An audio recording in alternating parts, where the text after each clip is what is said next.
तो बहुत सारे काइजूस ने जापान के ऊपर हमला कर दिया है, जिस वजह से शोशिरो और किकोरू ने भी अपना नया सूट पहन लिया है और सारी डिफेंस फोर्स काइजूस के साथ लड़ने के लिए निकल गई है। तो क्या इस बार डिफेंस फोर्स काइजू नंबर 9 को हरा पाएगी या फिर काइजू नंबर 9 फिर से कोई चाल चल के इस बार काइजू नंबर 8 को एब्सॉर्ब कर लेगा? तो चलिए देखते हैं कि आखिर क्या होता है। तब यहाँ मीना काफका के एरिया को साफ करने की बात करने लगती है, जिस वजह से रिन हैरान हो जाती है क्योंकि मीना इस टाइम उस एरिया से 20 किलोमीटर दूर होती है। और तभी मीना एक काइजू को उड़ा देती है, जिसे देखकर सभी लोग शॉक हो जाते हैं। और हम देखते हैं मीना ये सब कुछ अपने न्यू इक्विपमेंट की वजह से कर पा रही होती है। तब मीना 2 और काइजूस को उड़ा देती है, जिस वजह से पूरी सिटी में खून भर जाता है और सभी लोग मीना की पावर को देखकर और ज्यादा शॉक हो जाते हैं। तब मीना बाकी काइजूस को भी उड़ाने लगती है। मीना ने तो बड़ी काइजूस को मारने में गैन को भी पीछे छोड़ दिया है। इस नेशन और इस दुनिया में अब ऐसा कोई भी नहीं है जो कि मीना की तरह फायर पावर को कंट्रोल कर सकता है। तब मीना वहाँ के 6 बड़े काइजूस को उड़ा देती है, जिससे कि वहाँ पर सिर्फ छोटे काइजूस ही बच जाते हैं और वहाँ की स्क्वाड उन्हें मारने चली जाती है। तो काइजूस आखिर का तुम्हें कैसा लगा?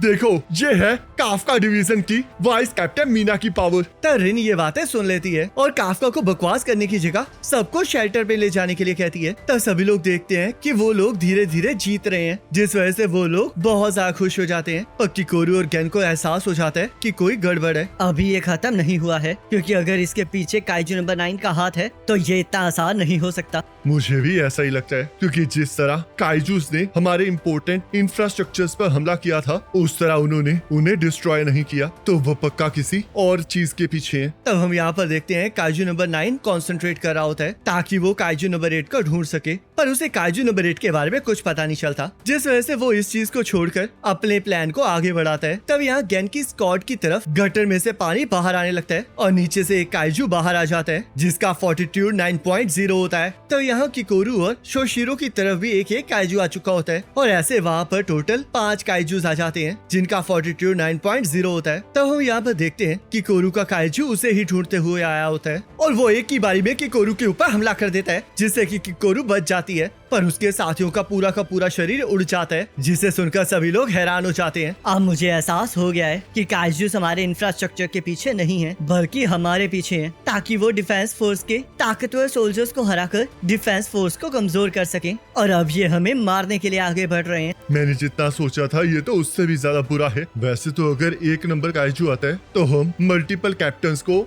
उसके साथ लड़ने के लिए भेजते हैं, क्योंकि एक स्ट्रॉन्गेस्ट कैप्टन भी अकेले 1 नंबर काइजू को नहीं हरा सकता। और ऊपर से सबसे बुरी बात तो ये है कि हम इस टाइम सब कुछ एक रूकी पर डाल रहे हैं, जो कि अब अकेले ही उस नंबर काइजू को संभालेगी। वैसे तो मैं उसकी मदद के लिए किसी को भेज सकता हूँ, पर इससे हमारा बेस डिफेंसलेस हो जाएगा। आखिरकार अब मैं क्या करूँ? मेरे बेवकूफ स्टूडेंट, तुम इतने भी बेवकूफ नहीं हो कि मुझे तुम्हें बताना पड़े कि इस बार बैकअप नहीं आने वाला, तो इसलिए तुम्हें उस चीज को अकेले ही हराना पड़ेगा। अब तक जब भी मेरे ऊपर मुसीबत आई है, मुझे बचाने हमेशा कोई आया है। मैंने चाहे बहुत खतरनाक काइजूस से लड़ाई की हो, पर आज तक मैं कभी नहीं जीती हूँ, और आज मुझे ये करना ही पड़ेगा। बेवकूफ टीचर, तुम्हें पता होना चाहिए कि ये मेरा प्लान है। तब किकोरू अपनी सूट की पावर को 94% तक पहुंचा देती है, जिसे सुनकर शोशिरो भी इम्प्रेस हो जाता है। तब सभी लोग अपने काइजूस के साथ लड़ने के लिए तैयार हो जाते हैं और यहाँ किकोरू भी काइजू पर हमला कर देती है, पर वो काइजू बहुत ज्यादा तेज होता है, जिस वजह से वो किकोरू के हमले से बच रहा होता है। हम इस टाइम हिस्ट्री के सबसे स्ट्रॉन्गेस्ट रूकी को देख रहे हैं, जिसने अपने पेरेंट्स के साथ साथ गैन को भी सरपास कर दिया है। तब यहाँ काइजू किकोरू पर भारी पड़ रहा होता है और जैसे ही उस पर हमला करने लगता है, किकोरू उसके हमले से बच जाती है और अपनी शील्ड को एक्टिवेट कर देती है, पर वो काइजू उसकी शील्ड को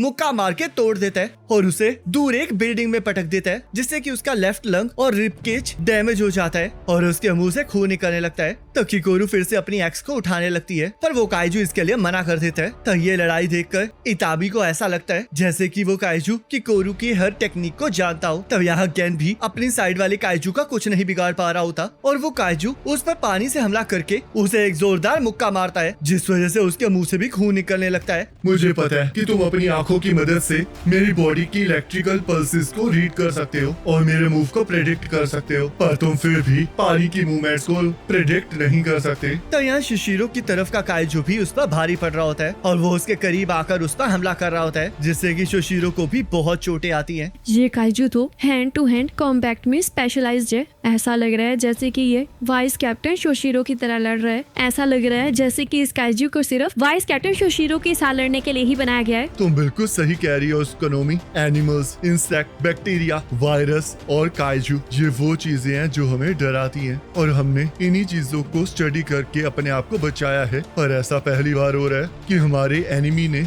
हमारी स्ट्रेटेजी को हम पर ही इस्तेमाल किया है। जिन 5 नंबर काइजूस ने हम पर हमला किया है, उन्हें स्पेशली डिफेंस फोर्स को डिस्ट्रॉय करने के लिए बनाया गया है। तो हम यहाँ पर एक डिफेंस शेल्टर देखते हैं, जहाँ पर काफका के पुराने साथी होते हैं और उन्हें पता चलता है कि टोकू की बेटी अब ठीक है, जिस वजह से वो खुश हो जाते हैं। पर तभी शेल्टर के अंदर सभी लोगों को पता चलता है कि बाहर 9.0 फोर्टिट्यूड के 5 काइजूस ने हमला कर दिया है, जिस वजह से उन्हें लगता है कि अब दुनिया खत्म होने वाली है और वो लोग शेल्टर के अंदर सेफ नहीं है। तब टोकू चोट लगने के बावजूद भी शेल्टर के अंदर मदद कराने लगता है, क्योंकि उसे विश्वास होता है कि जो लोग ऊपर लड़ रहे हैं वो उन्हें जरूर बचाएंगे, जिस वजह से टोकू के साथी भी उसका हाथ बटाने लगते हैं। तब यहाँ काफका सभी लोगों को शेल्टर के अंदर भेज रहा होता है और तभी पास में एक धमाका होता है, जिस वजह से काफका को पता लगता है कि उसकी स्क्वाड के ऊपर भी एक 9.0 फोर्टिट्यूड वाले काइजू ने हमला कर दिया है। पर काफका इस टाइम कुछ नहीं कर पा रहा होता, जिस वजह से वो सभी को शेल्टर के अंदर जाने के लिए गाइड करने लगता है। तब यहाँ एक दादी माँ डर रही होती है, पर एक बच्ची उन्हें डिफेंस फोर्स के कार्ड दिखा के ये यकीन दिलाती है कि डिफेंस फोर्स बहुत ज्यादा ताकतवर है, तो इसलिए वो सारे काइजूस का जरूर हराएंगी। तब काफका को ये सुनकर मीना के साथ किया हुआ वादा याद आ जाता है और यहाँ हम देखते हैं दूसरा धमाका होने के बाद सभी लोग बहुत जल्दी शेल्टर के अंदर भागने लगते हैं, जिस वजह से उस लड़की के कार्ड्स नीचे गिर जाते हैं और काफका उन कार्ड्स को उठाने में मदद करने लगता है। तुम डिफेंस फोर्स के बारे में बिल्कुल सही कह रही थी। डिफेंस फोर्स में बहुत ज्यादा अमेजिंग लोग हैं जो कि बहुत ज्यादा ताकतवर हैं, तो इसलिए तुम्हें डरने की कोई जरूरत नहीं है। तो अब जल्दी से शेल्टर के अंदर चले जाओ। तब वो लड़की काफका से कार्ड्स के बारे में पूछने लगती है और जब उसे पता चलता है कि काफका के पास कार्ड्स नहीं है, तब वो उससे वादा करती है कि वो उसके लिए कार्ड्स जरूर खरीदेगी। तब काफका को पता चलता है कि उसकी स्क्वाड बहुत ज्यादा खतरे में है, जिस वजह से वो स्क्वाड की तरफ बढ़ने लगता है। तब यहाँ काइजू ने एक प्लेटून लीडर कोटा को पकड़ लिया होता है, जिस वजह से रिन बहुत ज्यादा शॉक होती है और यहाँ दूसरी तरफ भी बाकी सोल्जर्स का बुरा हाल होता है। अब कुछ नहीं हो सकता, क्योंकि ये काइजू उन सभी काइजू से स्ट्रॉन्ग है जिनसे हम आज तक लड़े हैं। मैं सच में कुछ नहीं कर सकती हूँ। तब रिन को याद आता है कि वो एक प्लेटून लीडर है जिसे गेन ने खुद चुना है, जिस वजह से वो कोटा को बचाने के लिए काइजू के ऊपर हमला कर देती है और कोटा उससे बच जाता है। पर वो काइजू रिन को मुक्का मारकर बहुत ज्यादा दूर फेंक देता है। मैं बहुत ज्यादा ताकतवर होके कैप्टन बनना चाहती थी और ये भी चाहती थी कि कैप्टन गैन मुझे नोटिस करे, और ऐसा हुआ भी, जिस वजह से मैं फर्स्ट डिवीजन की प्लेटून लीडर बन गई और कैप्टन गैन की वो एलीट सोल्जर बनी जिस पर उन्हें पूरा भरोसा है। तब रिन के अंदर जोश भर जाता है, पर उसे एहसास होता है कि वो उस काइजू को नहीं हरा सकती, जिस वजह से वो ये डिसाइड करती है कि अब वो